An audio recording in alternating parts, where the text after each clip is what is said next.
Microeconomics BA Part First, Lesson Number First, Introduction। अर्थशास्त्र, इसमें मनुष्य के उन कार्यों का अध्ययन किया जाता है जिन्हें वे सीमित साधनों से असीमित आवश्यकताओं को संतुष्ट करते हैं। अर्थशास्त्र की परिभाषा। अर्थशास्त्र एक विकासशील शास्त्र है। समय समय पर विभिन्न अर्थशास्त्रियों ने अलग अलग परिभाषाएं दी। इन्हें निम्न भागों में विभाजित किया जा सकता है। पहला, धन संबंधी परिभाषा। धन संबंधी परिभाषा एडम स्मिथ ने दी।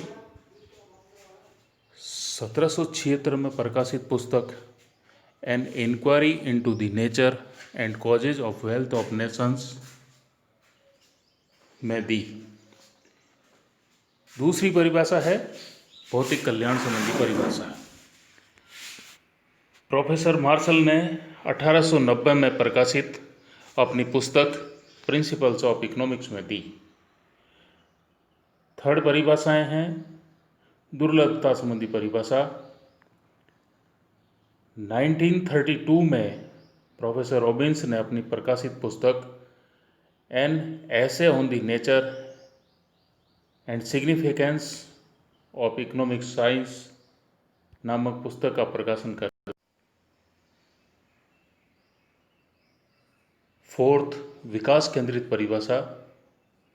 प्रोफेसर सैमुएल्सन, पीटरसन, फर्गुसन आदि अर्थशास्त्री थे जिन्होंने मुख्य रूप से इसको दी।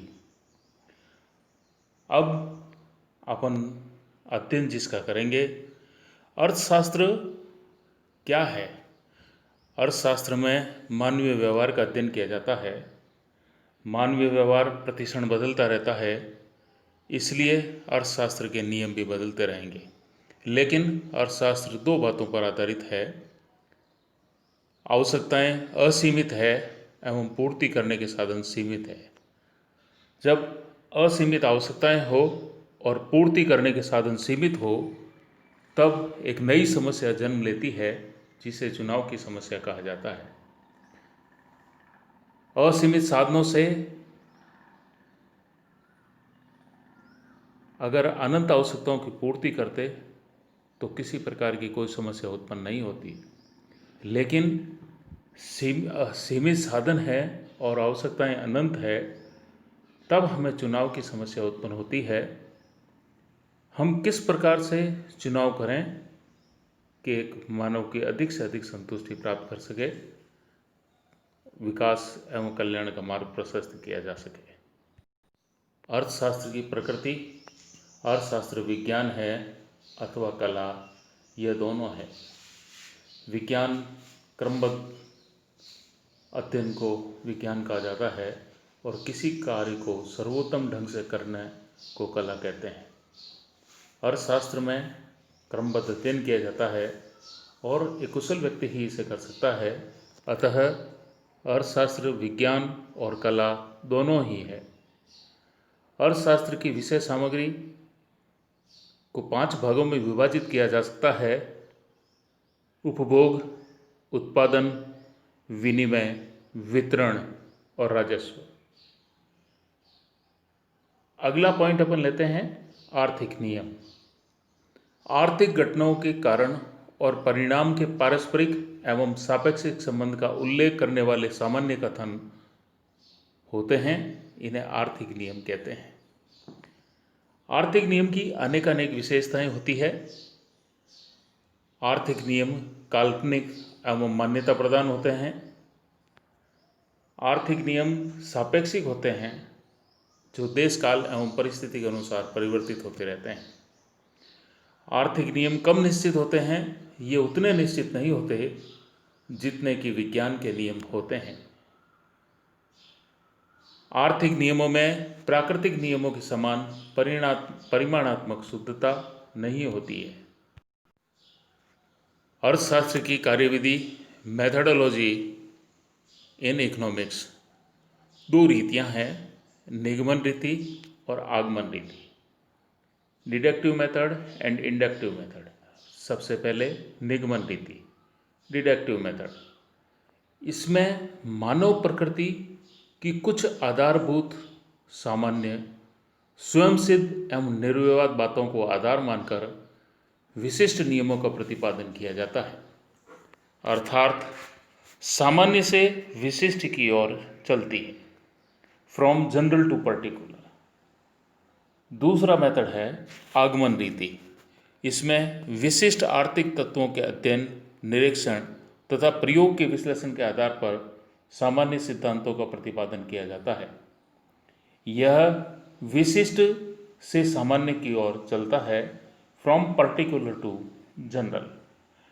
आगमन रीति और निगमन रीति में अंतर यही है, निगमन रीति सामान्य से विशिष्ट की ओर चलती है, यानी जनरल से पर्टिकुलर की ओर चलती है, जबकि आगमन रीति विशिष्ट से सामान्य की ओर चलती है।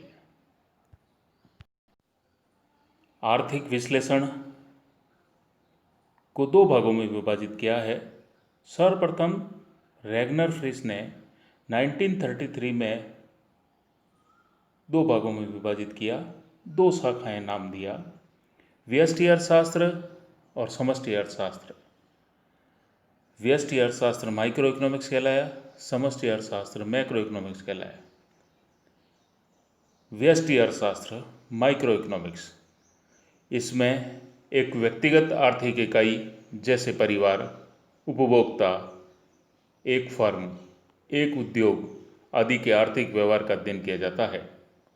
इसे कीमत सिद्धांत, प्राइस थ्योरी भी कहा जाता है। व्यष्टि अर्थशास्त्र के सिद्धांतों को अनेक भागों में विभाजित किया जा सकता है। वस्तु मूल्य सिद्धांत यानी कीमत सिद्धांत में मांग सिद्धांत, उत्पादन व लागत के सिद्धांतों को शामिल करते हैं। साधन मूल्य निर्धारण यानी वितरण के सिद्धांत में मजदूरी के सिद्धांत, लगान का सिद्धांत, ब्याज का सिद्धांत, लाभ के सिद्धांत आदि को शामिल किया जाता है। और उसके बाद थर्ड विभाजन जो होता है वह है आर्थिक कल्याण का सिद्धांत। आदमी, मनुष्य अधिक कल्याण को किस प्रकार प्राप्त करता है।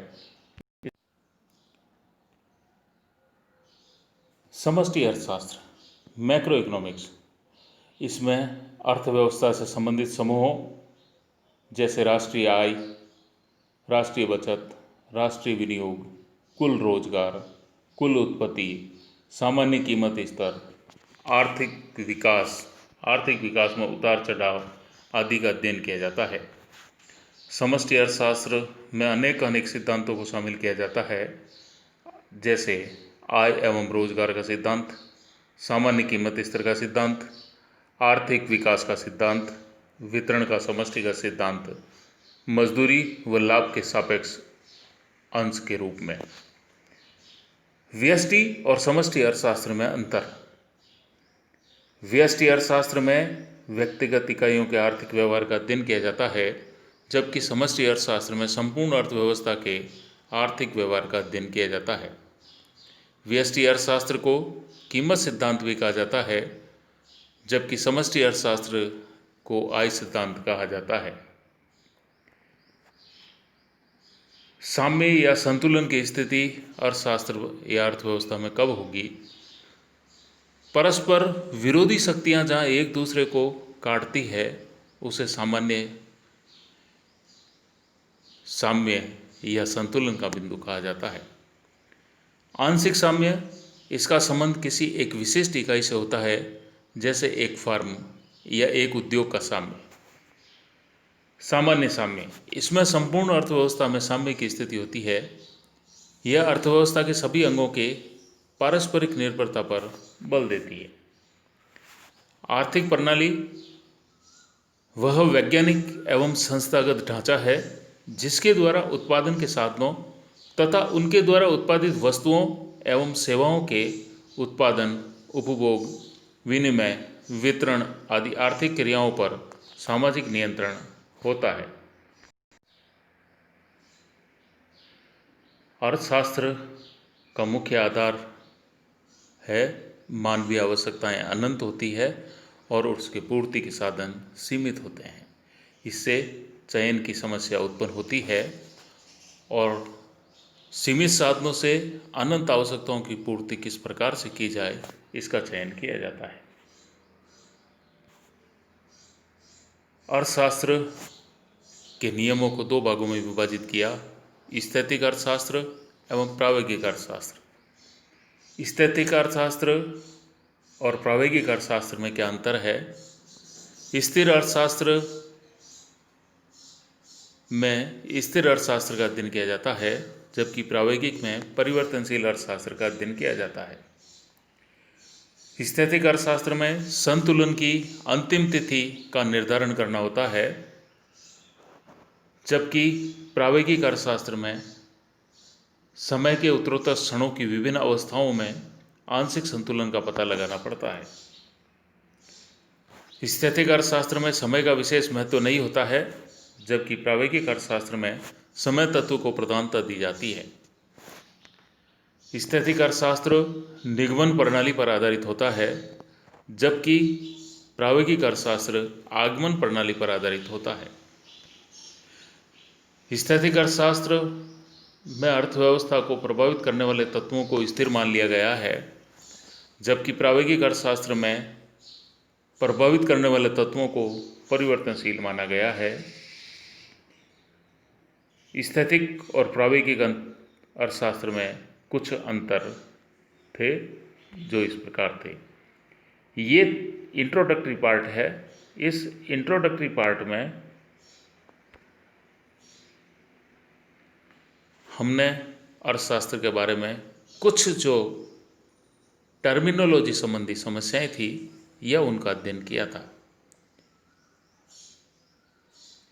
देखते रहिए अगला पार्ट सेकंड, जिसमें अपन इस विषय से जुड़े हुए अगले टॉपिक का फिर अध्ययन करेंगे। धन्यवाद।